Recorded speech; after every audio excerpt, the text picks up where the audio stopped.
Hello everyone, how's it going? Dr. Incompetent here, and let's do a complete beginner's guide to Path of Exile 2, shall we?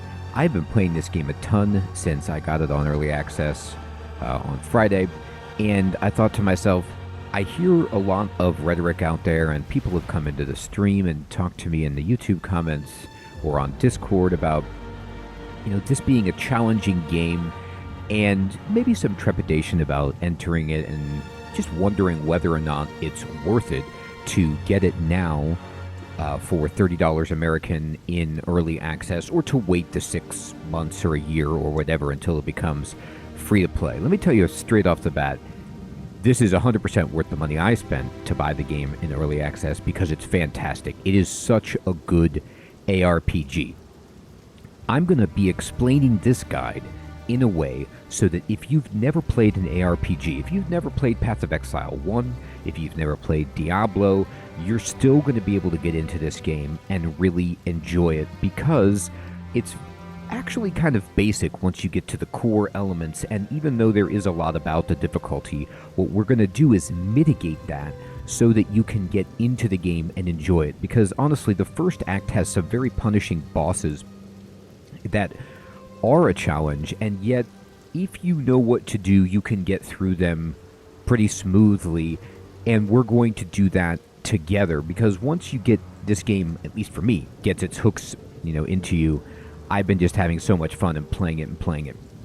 So what we're going to do is fire up a brand new character. We're going to start at the beginning so you can play along if you like, or you could see the gameplay to see, is Path of Exile 2 the kind of game that I want to play?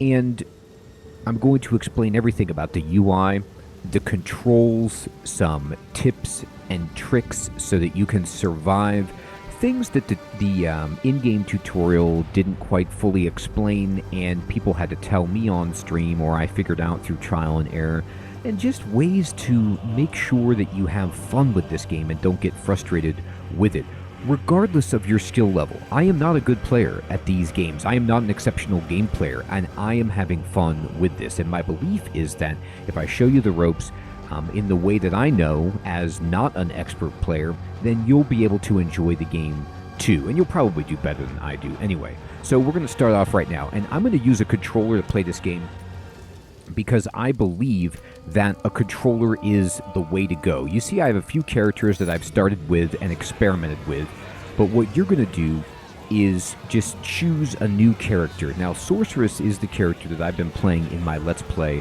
which I will link down below the most, and I have had so much fun with the Sorceress, just blowing everything up. I've tried also the Mercenary and the Monk on Steam Deck. And a couple of things to begin. Number one, the game plays fine on Steam Deck if you're interested, and I'm assuming or hoping that they will do some more optimization and tweaking, but for the most part it plays great, and I've been enjoying that. The other thing is about using a controller. You can use mouse and keyboard if you want to control the game. That's totally fine. It's personal preference. Mouse and keyboard is, of course, easier to navigate your inventory and such, but I like being able to control my character to dodge, roll, and move around with a controller better. And in this game, more so than pretty much any ARPG that I've ever played, positioning and movement is important so that you stay alive, and I like doing that with the controller, so I'm going to be explaining it in that fashion. This guide still works for you, though, if you're going to use mouse and keyboard. I will say you have to select controller at the beginning of the game when you're choosing your character, or when you boot up. You can't do it in the game because of the way the UI responds to the controller. You have to kind of go back to the main menu to switch to the controller. So once you have selected choose a new character, you can get in here and you see this gallows with a bunch of characters, and it says choose your class, and I'm using the left stick to move between the characters. You're going to notice that they get outlined, but there's no explanation of what they are. You can select your class with the A button without confirming anything and read information about them. So I've kind of thought about this a good bit, like who should I choose for our play? And I'm actually going to choose the witch. Now, why am I going to choose a witch? I'm going to choose a witch it was either going to be the witch or the warrior. But here's what I have found. I have found that as a new player and somebody who's not great at these games, it's actually easier to have some summons with you and to fight at medium or long range as opposed to only being able to fight in close quarters, because the boss's attacks can come too quick and you can die. That's just my experience. And I think also the advantage is with a witch, I'm going to be able to talk to you about, we can get up close if we want, but we can also get into mid-range and long range to do our combat. We can do some summoning. I'm not going to go pure summoner build. I'm actually going to do more of a hybrid to show you as much of the game as possible. But we can blast things from afar, and we can use summons. And that combination, I think, provides a lot of survivability. But choose whichever character you want. You know, go in with whatever you like. And you're going to be just fine, and you can follow this guide. I'm just choosing a witch because it's going to let me explain some more content, more battle strategies, I think. Now, the other thing I like about witch, you might think, well, they're frail. You do get energy shield, but the main thing for me is that bosses are challenging in this game more so than in many other games. And that is a hallmark of Path of Exile 2, is that the boss fights, you have to learn them. They are difficult. You need to know the attack patterns. You need to dodge. You need to be mindful. And I find it easier to dodge and be mindful when I have some summons running interference and can focus a little bit on the boss without getting instantly killed. Because some of the early bosses can kill you in 2 or 3 hits. Another thing is, the bosses change their attack patterns based on your proximity to them, or at least many of them do. So if you're in melee range, they use a certain skill set, but if you get medium or long range, they use different skill sets. And I think that sometimes being in medium or even short range is preferred, so that this character will let us kind of navigate between different ranges for combat, so that we can try different styles and find what's successful on a particular boss. So I'm going to select the witch, and it says right here, I do not fear death, I am its master. Darkness and the dead are my weapons of war. My enemies will rot from the inside out as my army of corpses tears them from screaming limb from limb, or limb to limb. And this is what we're going to do, but it's not all you can do with a witch. So I'm going to confirm, and we get to choose our name, and we're going to be playing in Standard League. That's all that's available in Early Access here. And I'm just going to call us in comp tutorial, and here we go. So all the other potential heroes or characters didn't make it, but we did make it. Run witch, run into the water.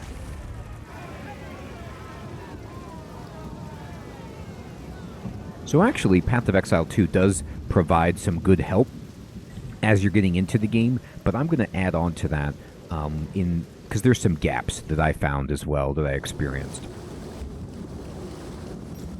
So we wake up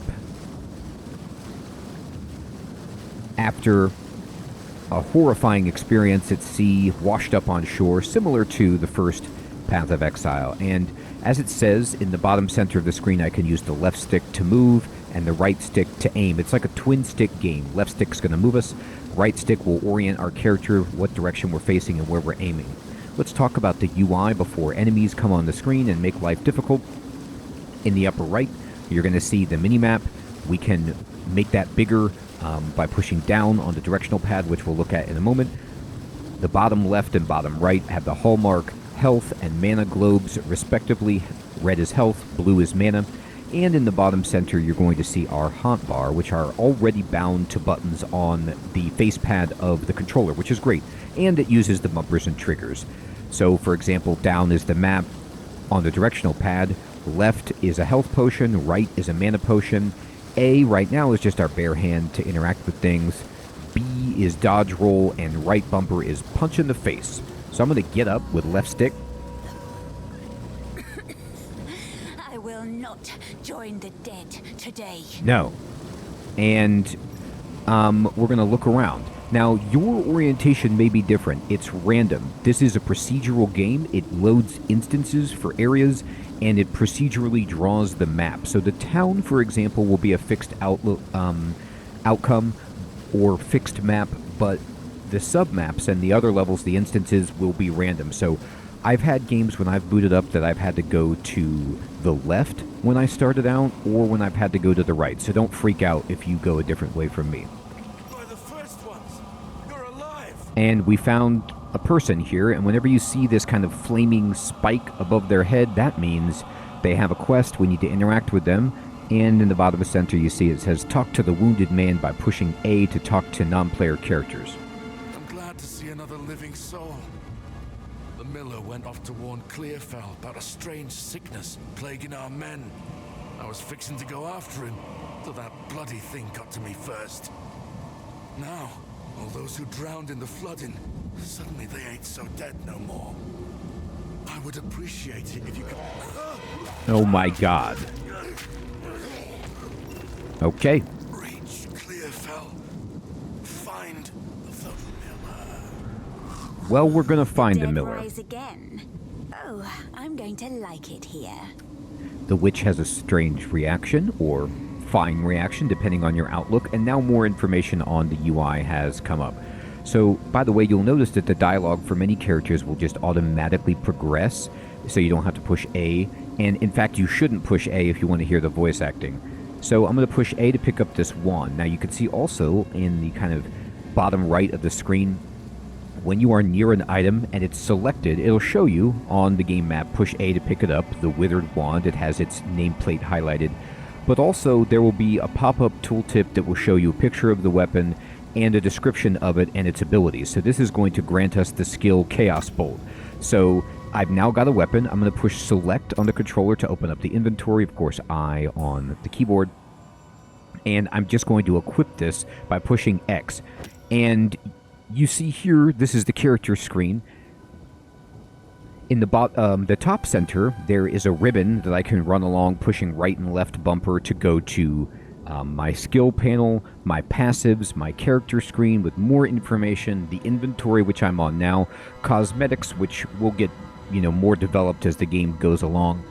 But you can certainly purchase them. I see people with crazy bling all over the place. I haven't bought anything myself. And then on the far right, you'll see the quest or map screen. Now, on our paper doll here, on the inventory screen, you're going to see slots for every place that we can equip things. So my wand has gone into my character's right hand. At the moment, you could put it in the right or left hand. It's a one-handed weapon. You can see I have a flask equipped for my health and mana currently, and in my inventory at the bottom of the paper doll, where the different slots for my inventory are the things that I'm carrying. And right now, all I've got are these scrolls of wisdom that I can use to identify items. I also have money. Now, you're going to see at the bottom center of the inventory panel on the right of the screen, I have like 5,570 coins, gold. That is because money is shared across your accounts. So there's going to be some things that are slightly different, like I have stuff in my stash, I have some money, because I did not begin a fresh account to do this. And I do that because I don't want to do that. I don't want to delete my stuff right now, but also because it's showing you how to take advantage of this game.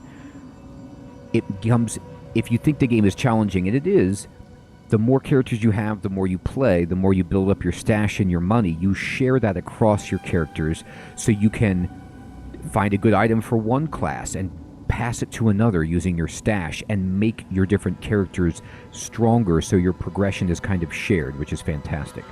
I'm going to push B to close this screen. Now, you'll notice that right bumper in the bottom center on the action bar portion of the UI has been changed from like punch people to a purple looking magical spell. And if I push right bumper, I zap people with my wand. It's like I'm casting an unforgivable curse. I'm zapping them right in the face. And here are some enemies. So these drowned are over here. I'm not going to get too close so that I could talk about them for a second. when I'm selecting an enemy, their outline is in red, and you see at the top center of the screen their health bar. You can change the settings to put nameplates on enemies, put health bars on things if you want. This is just how I am playing the game. So once I have one selected, I can just push right bumper to attack them at range. The game is going to automatically select a target for me based on the proximity and the direction I'm facing. But if I want to change targets, I can rotate my character on its axis by using the right stick, and I can aim her in different places to hit different enemies. So I'm just going to zap them, and I can hold down right bumper. I don't have to just tap it repeatedly. By the way, I have global chat turned off, but you'll see on the left of the screen, our character does talk a lot, which is fun, and you can see all of their dialogue there. If you want to turn on the global chat, you can simply go to the options and turn on the chat. Currently, oh, let me turn on the VSync. There we go. I'll show you my settings. I really haven't changed much at all from normal, but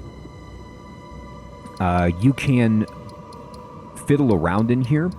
The only thing that I have changed in the settings, I will go down here, and I have always show full descriptions on. I have always show sockets on for items. And this is where you could change if you want to see the life bars of enemies and things. And I have where it says show mini life bar above NPCs. I have this selected for allies only, so that if I summon entities, I can see a health bar above them. It takes away from some immersion, of course, to see these health bars, but I find it useful so I can easily distinguish my allies that I've summoned from the enemy, because sometimes I'll find myself attacking my own people. It doesn't do damage, but it's a waste.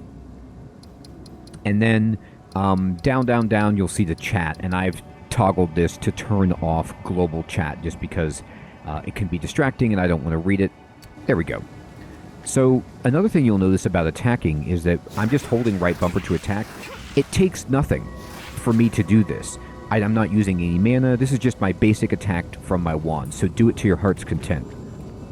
And on the map in the upper right, you'll see that there is a kind of purpley outline for the border of the map, and then there is a thick blue bar that indicates that there is more map to explore. And if I push down on the control pad, the transparent mini-map can come into the center, and I can see myself with that little yellow and red X.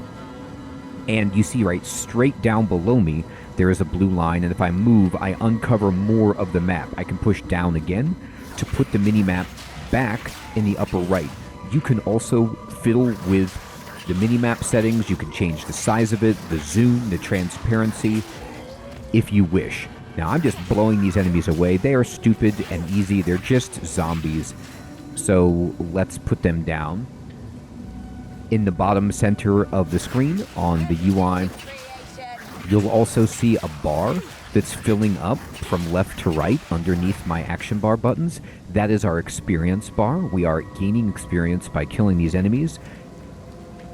And I'm just walking around exploring everything.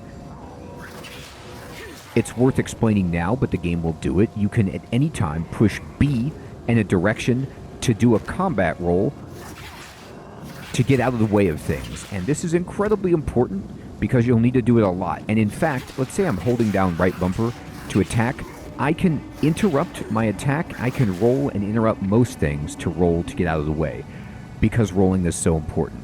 Here is a rusted great helm. I'm going to pick this up. I'm going to push select, and we can equip this. You might think to yourself, well, I'm a witch. That seems like a spellcaster, you know? And it is. But I can equip something that looks like heavy armor because it has no requirements that would forbid me from doing so. If this had stat requirements that wouldn't allow me to equip it, it would be listed on the tooltip and they would be in red. So if I push left bumper to go over to my character, you can see, we'll talk about all of this stuff in a moment, but just really quickly, there's dexterity, there's intelligence, and there's strength. And these are my starting stats. and it might say you need a 10 strength to use it, and I only have a 7 strength, so I wouldn't be able to wear it, for example. But this has no requirements, so I'm just going to push select, go back to the inventory, and I'm going to push X and put this on. And you can see on the left side of the screen, that's what my character looks like. You can kind of hold in right trigger and move the left stick to kind of turn your character around, see what they look like. And I'm wearing this cool looking helmet, and I've got some more armor. And let me zap them here, and I'll talk about armor in 1 second. Let's get this chest. There is a rattling scepter right here. I'm going to pick it up, and it says push select and equip this. So I can equip this scepter in my offhand. So I am now dual wielding. I have a scepter. This scepter does not hurt anyone directly. It's not like I bonk people in the head with this. This grants me spirit, which is the currency you use to summon allies in this game. And it gives me a skill, which is summon skeletal warriors. This is why we are choosing the witch, because of this. Now, you can learn this innately with skill gems, or you can have a scepter, which gives you this ability. But even better, you can do both, which we'll show you. So, remember when I said I was going to explain armor?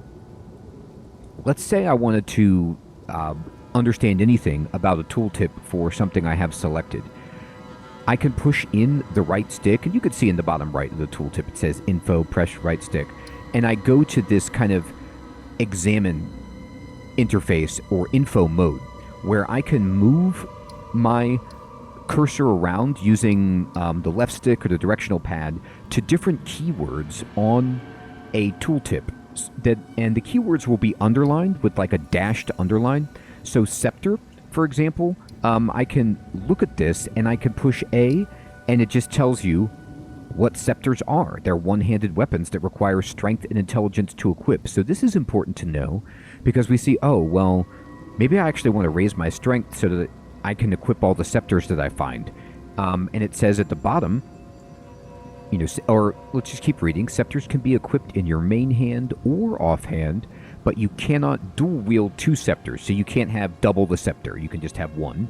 Scepters cannot be used to attack and do not grant bonuses to spellcasting. Instead, they grant additional spirit and can provide bonuses to your allies, okay? So that's cool. And hey, I can even navigate this panel, and anything that's got this dotted or dashed underline, I can expand further by pushing the A button. So I could be like, what's spirit? Spirit is a reserve of power used to activate and maintain skills with permanent effects. Spirit-powered skills are managed within the skills panel. So one of the things I love about Path of Exile 2 is that even though this is early access, there is so much in-game documentation built in. I feel like they're going to do more to make it even more accessible for people new to the game, genre, etc. But I just want to point this out to you because I myself, as an experienced ARPG player, need to know what these terms mean specifically within the game, or there might be a term I've never seen before and I have to read about it to know what it does, and I can just do that at any time. I love it. So I'm going to push B to close these up, and now we have this ability of level 1 skeletal warrior minion, rather. Let me close this and show you what that means. Well, it means that. You see those green flashes? Those are my buddies. These 2 warriors are our skeletons to command. There is an AI that governs them, which you can alter, but I'm just going to go with the default AI right now. They will actively seek out enemies and attack them, and we cannot hurt them. They cannot hurt us. I don't want to say that for sure. There are ways that we can hurt them. There are some abilities that we have that we can hurt them with, or we can intentionally explode them and things like that. But generally, they do not hurt us and we do not hurt them. And you could see in the upper left of the screen, there is a life bar for the skeletal warriors, and this is showing an aggregated life bar, but the green life bars above them are their individual life bars. And I turned those on in the options panel. You'll see in the upper left where it says skeletal warrior, there's 2 of them. That means that my scepter is giving me 2 of them. If one of them dies, I will automatically resummon one or both of them on a cooldown. So another reason I choose Witch is because I have found, in my experience with this game, with my Sorceress, this is the best summoning system I've ever seen in an ARPG. It is so low maintenance. Sometimes summoning can get overwhelming. But in this, if you have this skill equipped, you will just automatically resummon them. And you don't have to worry about it. So they will just keep coming back to life whenever they're available to come back to life. So it's kind of a hands-off way to get some interference. We are a fragile spellcaster. We want some minions to go in front of us and be a meat shield, and these skeletons are going to do that for us, and we can get even more powerful minions as we go. Now I'm going to push select, and I am going to say we did talk about armor. Let's just now move around on our paper doll and go up to our rusted great helm, go in, and then look at armor, and it says armor just reduces physical damage from hits. So if we're getting hit by something, and it does physical damage, armor will mitigate that, but it does say damage reduction is proportional to the size of the hit and is more effective at reducing smaller hits.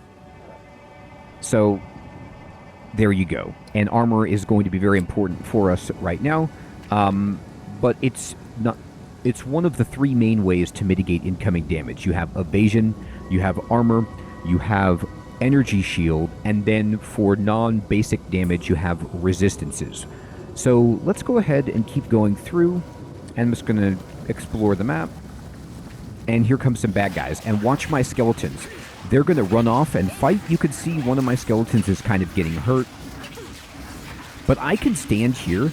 I'm not even doing anything with my right stick. The game is automatically retargeting me. I'm holding down right bumper. I'm shooting everything. You can see the life bar of my skeletons in the upper left. They're both dead, actually. And you see the red X. That means I can't summon them right now, because it takes some time, and then there we go. They're back. So they both died, and now they are back. I have leveled up. Whenever I level up in this game, I go backwards after I've cleared out some enemies so that I can level up in peace, because sometimes going into the menus doesn't quite pause the game, and I don't want to get attacked. So I'm going to push select, and we're going to use left bumper to navigate from the inventory over past the skills panel. We'll talk about this screen in a moment. But currently, it is worth mentioning, these are the abilities that we have. We have Skeletal Warrior Minion, and we have Chaos Bolt. And you could see that there is a crossed axe and sword in a circular gem to the right of the picture of these skills, and that means that these are coming from my weapon. Now, I can direct my minions more directly if I want to, but I don't ever actually really do that. If you are more of a nuanced minion user, that might be necessary, but for my purposes, I haven't yet found that to be something that I spend time on, but your mileage may vary. And I'm going to go to the passives. Now, this is what Path of Exile is famous for, this screen. This is the skill tree, or as people jokingly call it, the skill forest. It is enormous. If I use left trigger to zoom out on this, look at all of these nodes, and I am going to start just moving around with the left stick and show you, dear God, there are a lot of choices, and that's overwhelming, and yet that's what makes the game great, is how much versatility and freedom there is. But what's cool about this game, and why you shouldn't be overwhelmed right now, is that they start you small. There's only 2 choices that you can make up front, and you can respec in this game. It's much easier than respecing in the first Path of Exile. I'm hoping that they reduce the cost of respecing or give you more options to freely respec as the game progresses. So don't go crazy and change your spec all the time, because I do believe it gets more expensive and it costs more based on how many nodes what level you are. But you can do it. So the reason I tell you that is, after we get a certain way into this tutorial series, we're going to unlock a character that will freely identify our items and will let us respec our passives. And it's not cost-prohibitive at the beginning, but it is expensive. So don't change all the time, but you do have the option. I tell you so that you don't feel stressed, and like you're locked in permanently to anything right here, like you know, in Diablo 3 or 2 rather, the original, where you get like 3 respecs and it's really tense. This is not that way.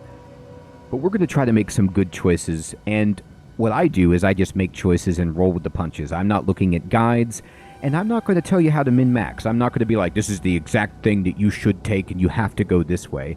I'm just going to explain my thought process for why I'm doing what I'm doing, and you go in whatever direction you wish for your build. The first 2 choices that we have are energy shield or spell and minion damage. In my opinion, in games like this, you want offense first. Later, when the game becomes harder, defense is more of an issue. But right now, the best defense is a good offense. Like, if we kill the enemies faster, they have less opportunity to damage us, and it'll just make everything easier. It's no good to just have a bunch of energy shield but not be able to kill anything. We need to kill stuff. So we're going to go with this left choice, which is going to give us 8% increased spell damage. Okay? So that means that our Chaos Bolt, for example, is going to do more damage, and then our minions will deal 8% more damage. So spell damage does not impact our minions, unless maybe they use spells, but I don't even think then.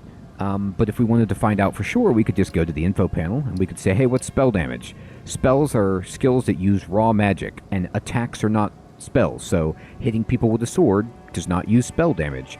Spells have their own base damage, cast speed, and critical hit chance determined by the skill. They do not benefit from a weapon's inherent damage, attack speed, or critical hit chance. So I'm going to say, my guess, and you can verify this, if you're an experienced Path of Exile player. By the way, if you are an experienced Path of Exile player and you're watching this just for fun, if I make mistakes, which I will, okay, and you can clarify them, that would be so appreciated. And any other knowledge you want to share for new players is totally welcome. My purpose here is to try to help people get into and enjoy this game. And I do that by arming them with the information they need to be successful, so that it's not so overwhelming and it's not so prohibitively difficult, and they can just relax, vibe out, and have fun with the game that they bought or are thinking about buying. And so in that service, if you can add information that's not spoilery, that's not overwhelming or in the weeds for a new player, that would be great. Now, my guess is that minion damage would affect minions casting spells or minions attacking with melee, either way. So, regardless, this is good. We want this, and I'm going to take this. So I'm going to select spell and minion damage. Now, you're not done. Once you select which node you want on your skill forest, you then push X to confirm it, and it locks in there. And now you see we have 2 paths that have opened up. We've forked. So you start with only 2 choices, and then that spreads into 2 paths you can take, which goes into 2 paths, which you could see the network and the web that kind of unfolds. We're going to be going over here to the right and continuing to boost our spell and minion damage because that is awesome. We don't need a plus to random attributes at the moment. This is the way that we'll be going. I'm going to close this up. We've leveled up. Our skeletons and us are stronger. Let's roll. Here's some baddies. By the way, I think I forgot to say this, but you can move and attack even with a wand, and you want to be moving and attacking. Sometimes I get lazy and just stand there, but in general, in games like this, you want to keep moving to stay alive. Be aware of where you are, keep moving to be a harder target to hit, and to stay out of danger, poison clouds, explosions, all sorts of things.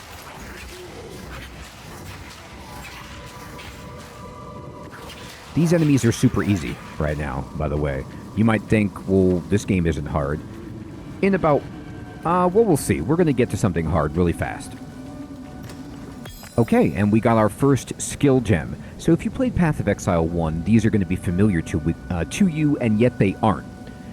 In Path of Exile 1, when you got skill gems, you would socket them on your weapons. That system has been reworked, reimagined, and now you still get skill gems, but you socket them to yourself, basically. And I love the way that they've iterated on the system. It's much easier. You can change weapons freely, and I'm going to pick it up. Darkness. I I welcome it. She likes it. I'm going to go to the menu, and now we just talked about this skill panel. But, oh, actually, first, either way is fine. You could do this in one of two ways. You can go to your inventory and socket the gem from your inventory right here, Unearth, by pushing X, or you can go to skills and pick up the skill gem with A, and then move it over with left stick and then drop it in. I actually do it from the inventory, but the tutorial wants us to do it this way. It's fine. Two ways to do the same thing. Drop it in. And look at this. We just got the ability Unearth. We're going to look at it more closely in a moment. And now we need to bind it to one of our keys. I think that I'm going to put it on X. I like X right now. Let's just try this out. And I'm going to close the bind screen. Now let's look at what Unearth does. It says, raise spikes of bone from the earth in front of you, damaging enemies. The bones of corpses in the area are ripped out and reassembled into short-lived bone construct minions that fight for you. So this spell does two things. It just always rips spikes of bone out of the earth, because there's been a million things that have died here. And it also will summon, if there's recent corpses, we get some extra minions. So this deals 4 to 6 physical damage, and we can make up to 8 bone constructs. It has a cone. It means it does it damage in a cone that originates on us and spreads out in front of us up to 6 meters, and our constructs last for 12 seconds. So this is phenomenal. You're going to notice that there's 2 sockets to the right of this, which are for support gems when we find them. It gives you a DPS rating, so it says our Chaos Bolt does 11.4 DPS, and Unearth does 6 DPS. Also, it costs mana. Our Chaos Bolt does not cost mana, but Unearth does. And in the upper left, you're going to see all sorts of good information that you want. And I can go to the info panel. I can play. Unearth is a physical area spell. If it kills a monster or hits a corpse, it summons a short-lived bone minion. So Unearth is a they include these awesome video tutorials that show and explain what the skill does. I hope they do this for everything at some point. It has this for the skills, but it'd be cool if they explained the support stuff in this transparent a fashion. Anyway, in the upper left, there's all this stuff. Minion, AoE, physical, duration. These keywords are important for support and for comboing and synergizing with other benefits we get from our gear, etc. So I just want to show you where to get this. It has a casting time, it's level 1, it has a crit chance, and I'm going to close the menu, close this, close the screen, and I can use my skill by pushing X. And you'll notice that I found my path to power. She did find her path to power, so I can do this. Now look at the bottom right, you'll notice my mana bar, or my mana globe. If I cast this a bunch, you see how I'm making lots of cones, but my mana is going down. It replenishes very quickly, but remember, this is a game of not really doing one skill.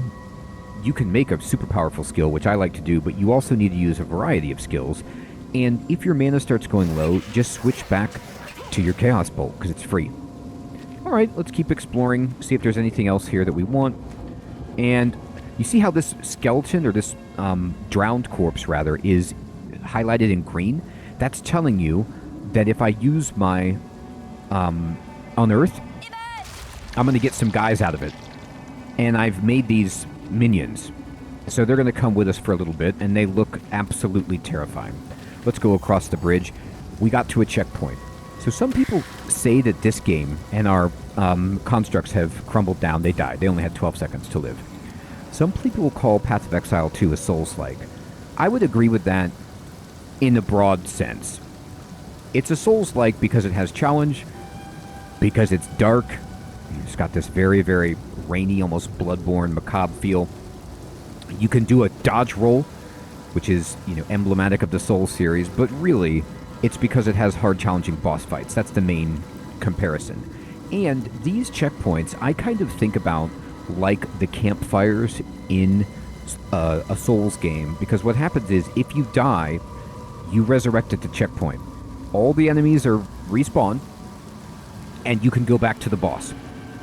So whenever you see a checkpoint, know that something dangerous is probably going to happen, because the game is giving you it intentionally. So whenever I see one, I stop, make sure I'm in the right headspace. I'm not like just zoned out and blowing everything up, that I get focused and buff up if I need to or whatever, and we just keep looking. Why did they give me a checkpoint? Well, let's go this way. Is it because of what's over here?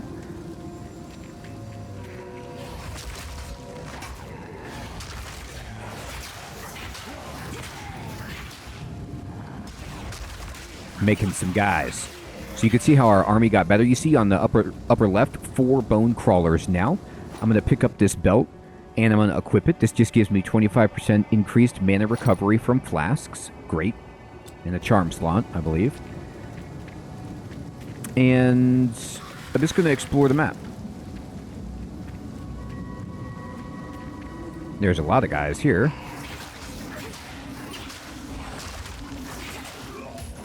Oh. Great, we're getting a lot of gear. By the way, you can switch on auto-equip if you want. I myself do not have it, but it's up to you. This porcupine crab is the first enemy that actually really hurt me. But because we have so many minions and are fighting at range, it's not that hard. He just shoots you from afar.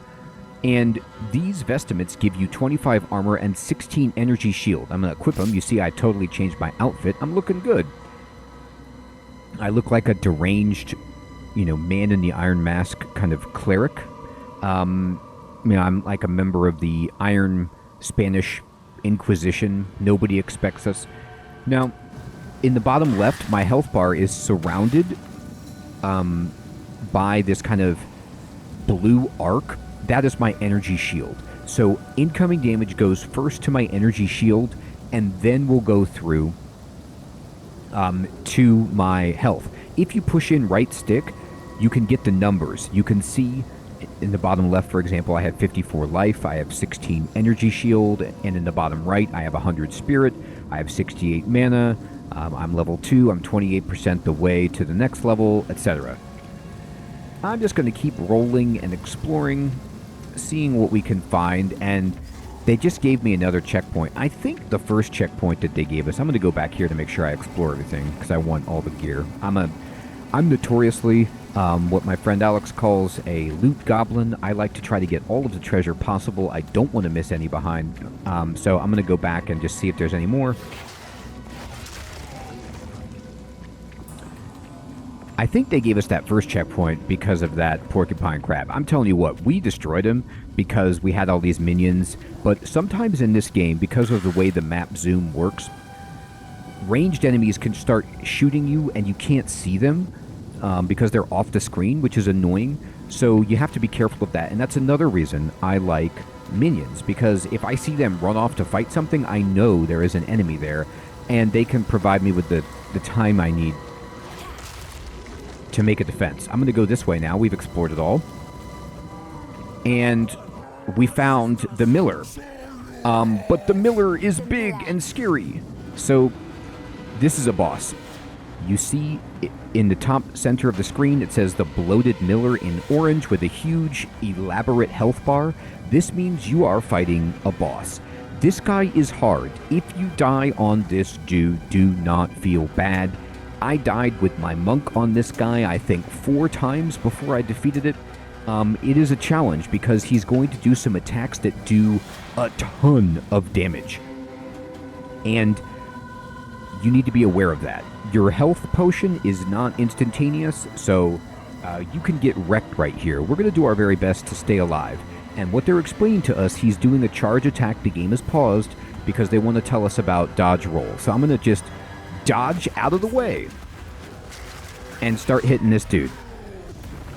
You see we got hit right there? That took our energy shield down. I'm just going to run around and show you my skeletons are tanking him.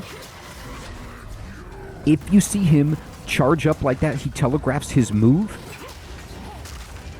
When he pulls his big, ripsaw back, that means he's going to do his attack that shoots the whole screen.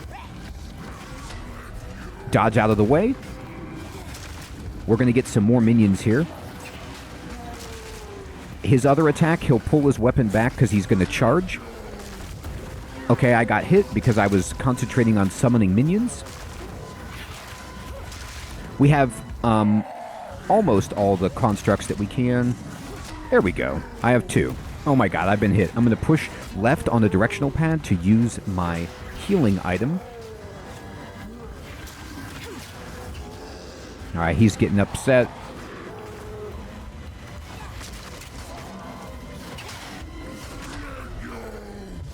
I still got hit. Sometimes I'm a little early on the timing, which causes mayhem.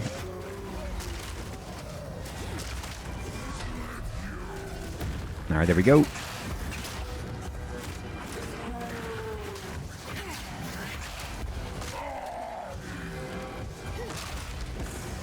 So you can see how I am just standing back on this guy. I could have killed him faster. But little acuity. Dismal. I could have done a million attacks and killed that guy faster, but I'm of course explaining the fight to you and my strategy with this build. I hope you can see why this build is useful as a new player, because our minions were able to kind of stand there and fight the Miller and melee and allow us to really concentrate on the timing of dodging, and then we could kind of throw in some jabs of our Chaos Bolt or our Unearth to summon more constructs and also do damage when we needed to. And we did get hit. I did use my flasks, but we survived. I got a lesser mana flask and I got some tattered robes, and these are unidentified.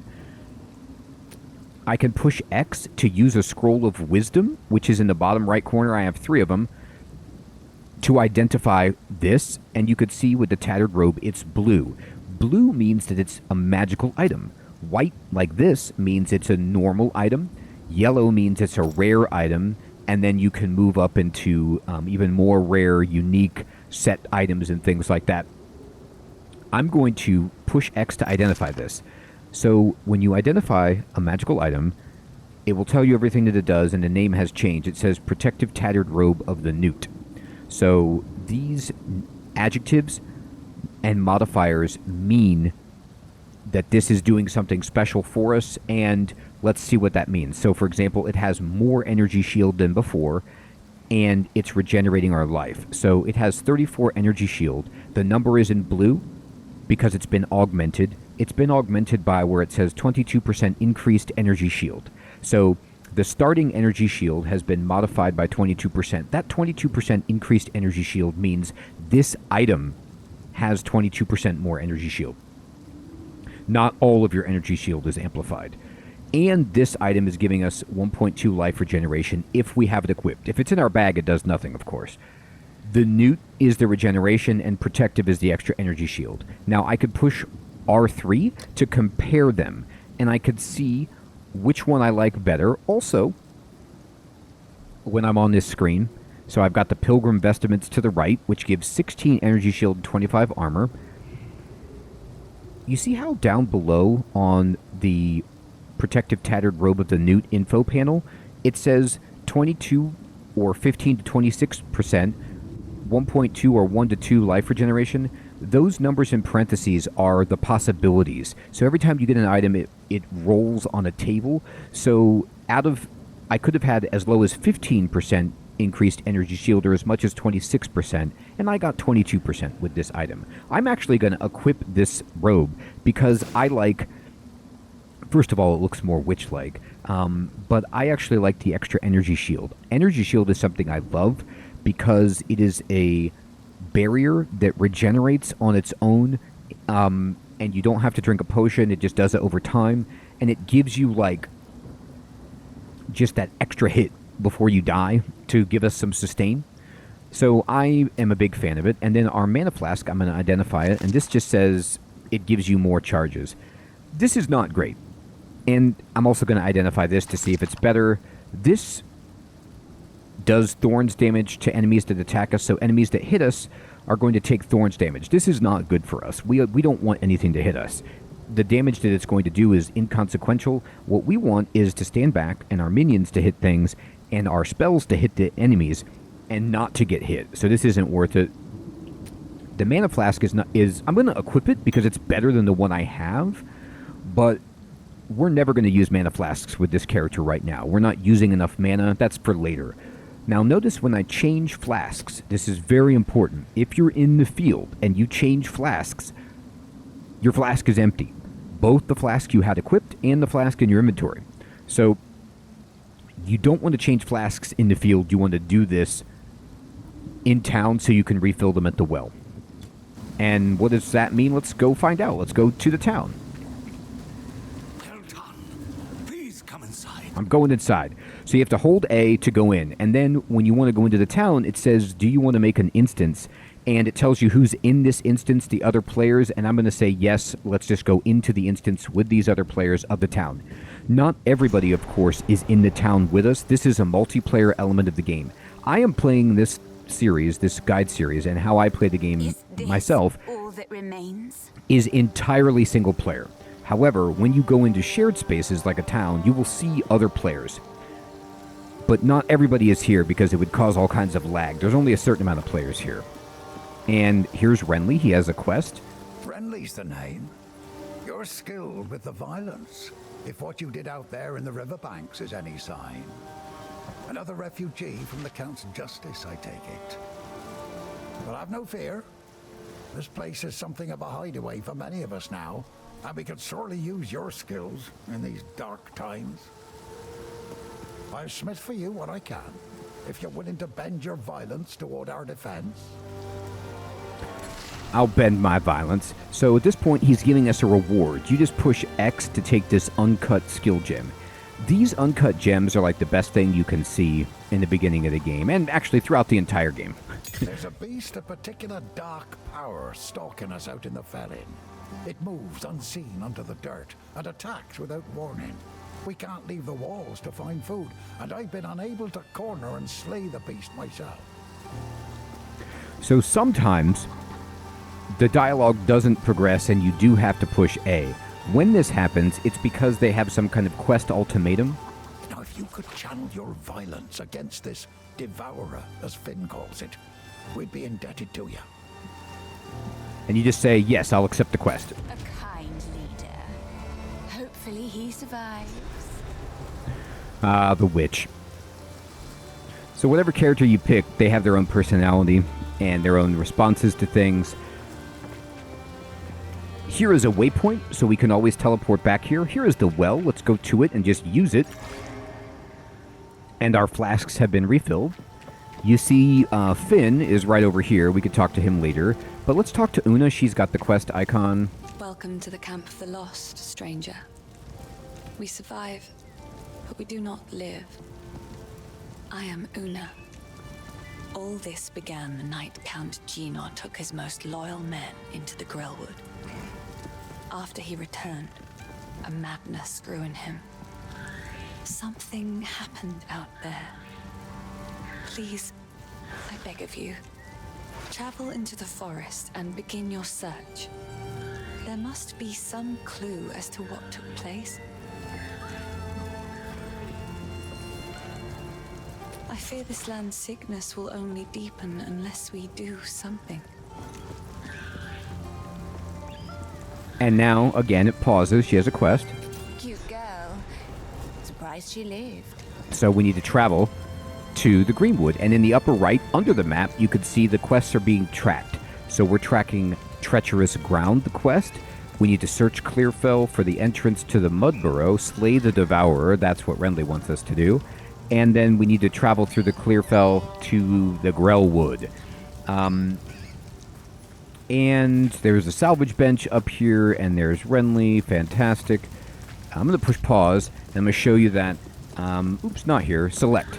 And now you could go to the quest panel, and on this is an incredibly important screen. It always takes a time to load. I don't know why, but it loads this big map. And from here, you could push X to check the quests that you've got on the right, and you could push B to hide them.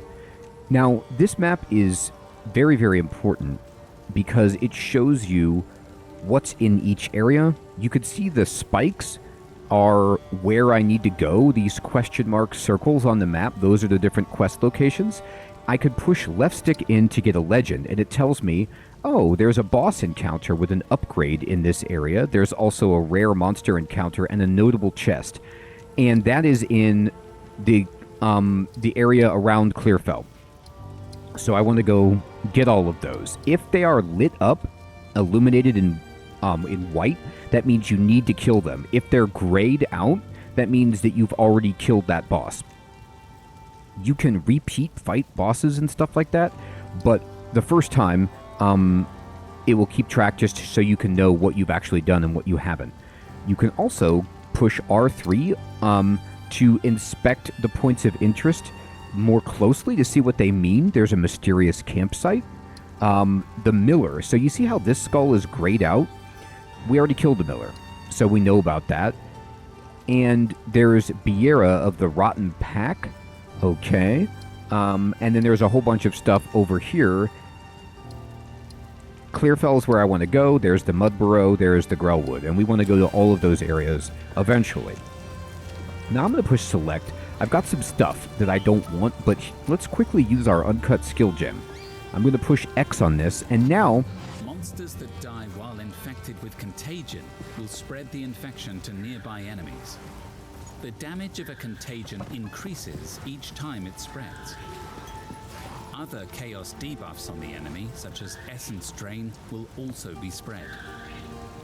Infected corpses can be used to spread contagion if you use a skill that targets the corpse, such as Unearth. Okay. Monsters that die while infected... Oh, sorry. He's going to keep talking. Okay. Enemies Oh my god. Okay. I don't... Oh, here we go. I can toggle the video sound. There we go. So I could talk to you. You could push left stick in and out to make him not talk.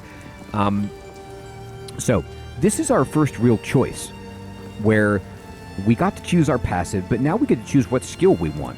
It starts us in the occult category, which is like the witch specialty. We could learn Contagion, Skeletal Warrior, Skeletal Sniper. We already have Unearth, which is why this is grayed out. But you could push right bumper to go to different skills and look at them. We could learn an elemental spell. You know, we could learn Flame Wall or Ice Nova, Frost Bomb if we wanted to. We could learn crossbow skills, quarterstaff skills.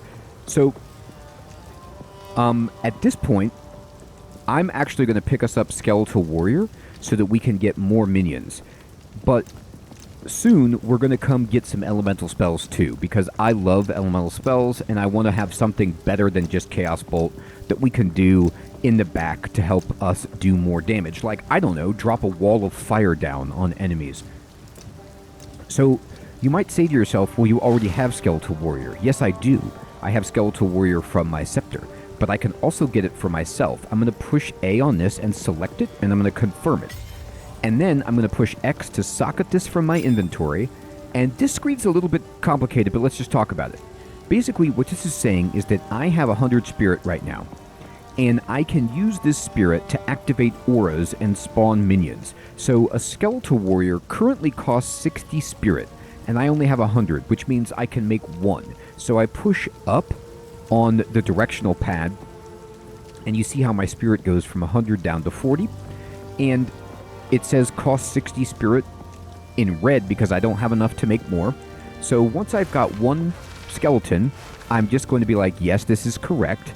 And I could hold X for advanced info about Skeletal Warriors if you want to read about this, but I'm just going to say good 1, and I'm going to push B to go back, and now I've set 1, and I'm going to push B to go back again, and we have set 1 minion. Now, when we level up this skill, it actually becomes cheaper to have Skeletal Warriors out, so you can get more and more out, and we can find things to give us more spirit.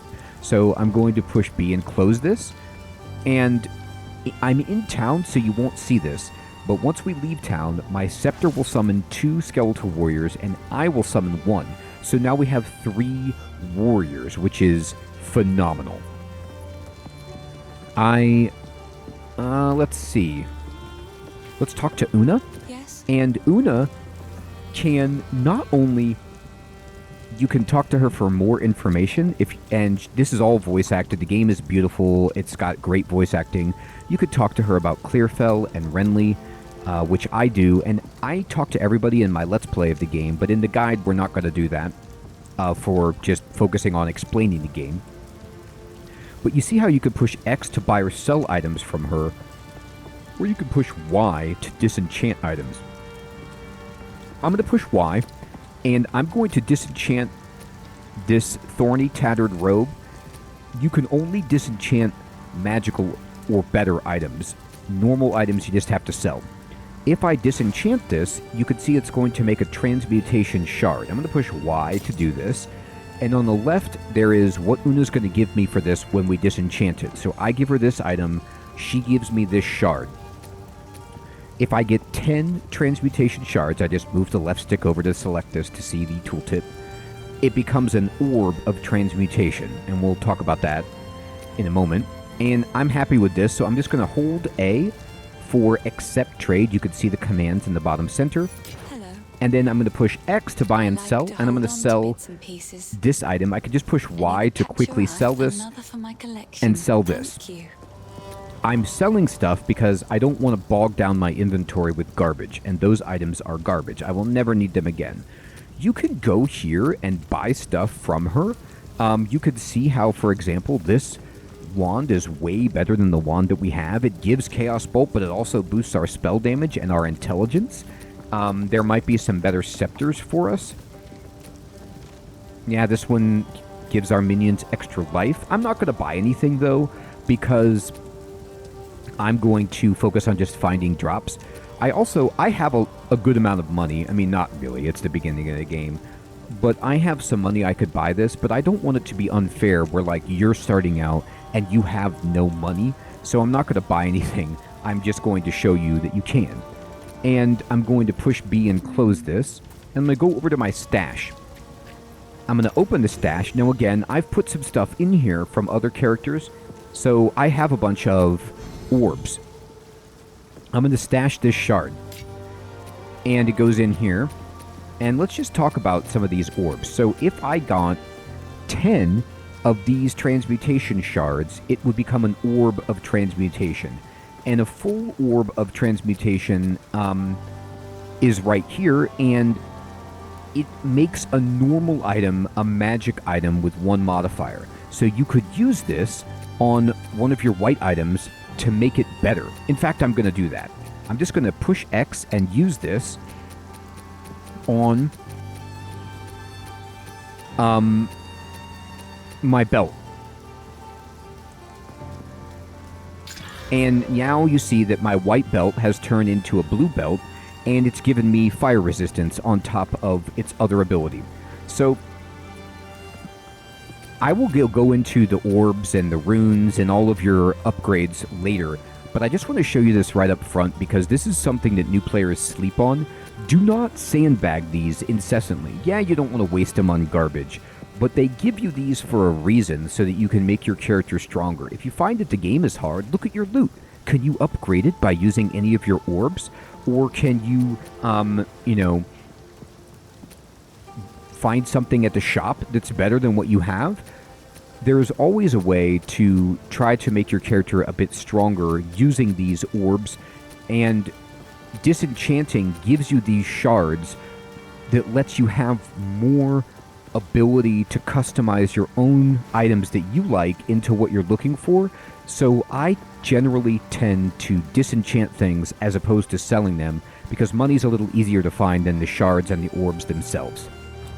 Alright, so everyone, this is going to be the first episode of this guide series on Path of Exile 2. We've defeated the Miller, we got to town, we talked about leveling up, minions, equipping our abilities, orb of transmutation, the stash, the map, and now we have to go out and fight, and there's a whole bunch of content to cover as the game gets more difficult, as we get more items and abilities, and we're going to do that in a guide series. I'm going to keep playing this character, keep explaining things, and get further into the game so you can see more content and understand how to fight some of the bosses, how to make choices on the passive tree or forest, and also just learn to play the game and learn some tips and tricks that might help you survive. I hope you have found this to be useful, and again, if you are a Path of Exile player and you want to offer your advice to new players,